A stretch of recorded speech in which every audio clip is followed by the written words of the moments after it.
Благодарам, почитуван заменик министер, почитувани присутни. Денес на оваа дебата, разговор, сакам да истакнам одредени наши академски видувања за состојбите во земјоделството и да навистина пофалам едно активно барање, би рекол, од Министерството за земјоделство и владата да Факултетот за земјоделски науки и храна, сигурно и другите факултети од областа на биотехничките науки во Република Македонија постојано се присутни во сите активности на Министерството и на владата. Да го потврдам тоа со веќе подолг период активно учество на наши кадри директно во работата на владата, односно на одредени органи и тела во изнаоѓање решенија да се намалат проблемите со неквалитетните вештачки ѓубрива што ги спомнавте и со неквалитетните, односно со одредени сомнителни квалитети во заштитните средства и изнаоѓање на решение да земјоделците добијат вистински она што пишува на тие декларации. Факултетот подолго време ги следи состојбите, предлага решенија, меѓутоа еве сега во последниве години навистина наоѓаме едно прифаќање на одредени наши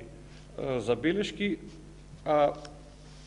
првата и можеби најважна забелешка наша беше што долго време ние се залагавме за зголемување на таа буџетска подршка, никако да дојдеме до разбирање дека навистина земјоделството како една специфична гранка не може да обстои самото без подршка на државата. А посебно во период кога Република Македонија доби кандидатски статус за Европска Унија и кога мора политиките да ги прилагоди со цел да стане земјоделството поконкурентно на регионалните пазари, посебно после влегувањето во Светската трговска организација кога настана масовно либерализирање на пазарот, доколку не се спроведеа ваквите политики, навистина тоа за многу голем дел од секторите ќе беше можеби и крај. Значи, субвенциите си го, односно буџетските подршки си одиграат својата улога во запирање на одредени негативните текови, а во одредени сектори може да се каже дека и интензивен развој и модернизација преку субвенциите, но и преку инвестициите, односно преку програмите за рурален развој, кои што навистина веќе може да кажеме дека личат на програми за рурален развој од она што го прават во земјите на Европската Унија. Конечно, ние после 2006 година, односно 2007 година, со донесување на првиот закон за земјоделство и рурален развој, аграрната политика системски,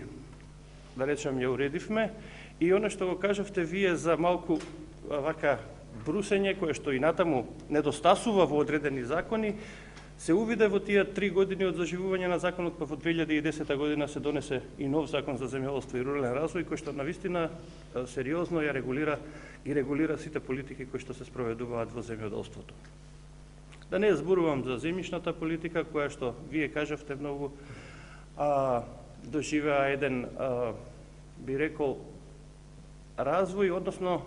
доживеа да земјоделското земјиште биде ставено во функција. Ние ако следим она што го следиме ние како аналитика во еден подолг период, може да се каже дека запрена е тенденцијата на намалување на обработливите земјишни површини и веќе може да зборуваме за одредено зголемување нивно. Кредитната политика сигурно дека треба да придонесе во развојот. Земјоделскиот кредитен и дисконтен фонд премина во Македонската банка за обнова и развој. И сметам дека тука, веројатно во идниот период, ќе треба можеби да се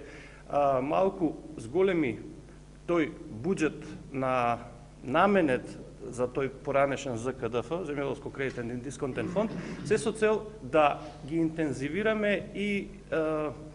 средствата кои што ни стојат на располагање од ИПАРТ програмата, бидејќи сега во овој момент тоа е едно од можеби ограничувањата за земјоделците, бидејќи така функционира ИПАРД програмата, мора претходно комплетно да се реализира проектот, па подоцна да се повлечат тие средства и затоа веројатно во иднина и тоа ќе следи како една од активностите на владата. Сигурно во наредниот период проектите кои што ќе треба да се спроведат ќе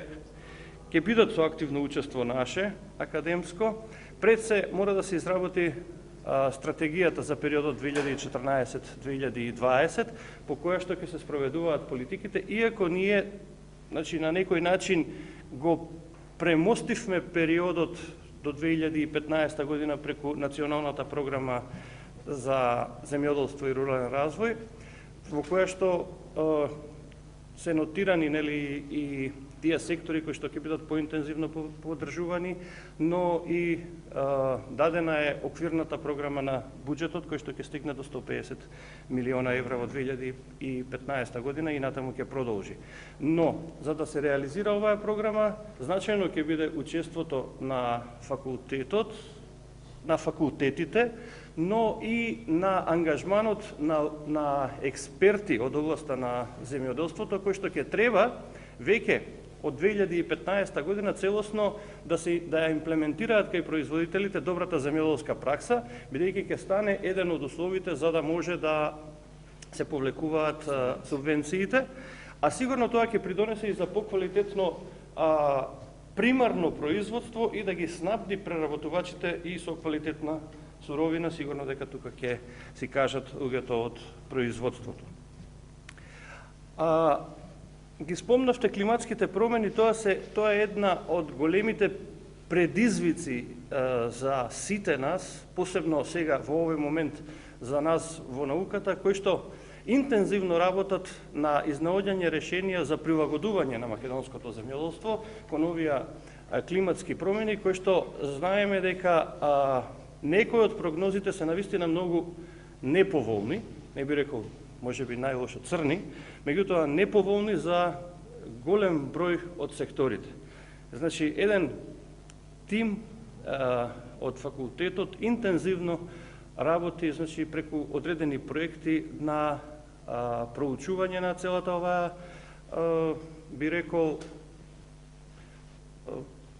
сите овие негативни последици и изнаоѓање на решенија. Она што можеби во наредниот период ќе биде многу значајно, за да токму ги надминеме проблемите и со климатските промени, и со воведувањето на добрите земјоделски пракси, со воведување на нови технологии, со обука на земјоделците и со нивно советување во насока на подобро искористување на предпристапните фондови, на апликации кои што се усложнуваат, значи апликациите за добивање на субвенциите, сигурно ќе биде зајакнување на советодавните служби. Тоа е еден проект на кој што и ние на некој начин учествувавме, но интензивно се работи во Министерството, не знам до каде е, меѓутоа кој што ќе треба пак, од друга страна, покрај тоа што ќе даде квалитетна услуга на земјоделците, ќе биде и можност за вработување на кадрите кои што се произведуваат на Факултетот за земјоделски науки и храна и на факултетите во Штип, во Битола, во Тетово, не знам, ветеринарните факултети што ги имаме во државата, тие квалитетни кадри да излезат на теренот и да ги спроведат овие масовни политики кои што Министерството за земјоделство ги креира и ќе ги креира, но и да го прилагодат македонскиот земјоделско-прехранбен сектор кон она што ќе не очекува, сигурно дека ќе се бара од нас и на тамошни прилагодувања кон заедничките политики на заедничките земјоделски политики на Европската унија, но и прилагодувањата кои што ќе бидат согласно и климатските промени, согласно и барањата на индустријата, барањата на пазарот и така натаму. Она што е специфично за Република Македонија, тоа е дека Македонија има релативно има земјоделство кое што е бимодално. Од една страна се компаниите, значи големи субјекти, а од друга страна имаме голем број на мали и ситни семејни земјоделски стопанства, каде што советодавните служби сигурно ќе бидат неопходни, меѓутоа, она што е нотирано како слабост и што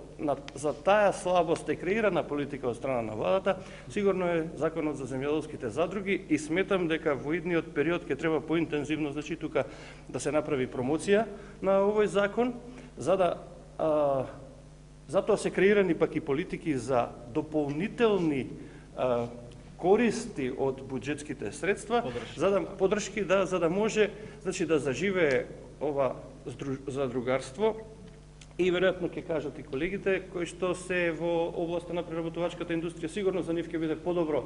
да соработуваат со помал број субјекти, за да може да се постигнат стандардите, за да може тие истите, значи, преку здружување да може да бидат поефикасни земјоделците. Тоа се вака некои од видувањата кои што ние ги имаме како факултет и сигурно дека и натаму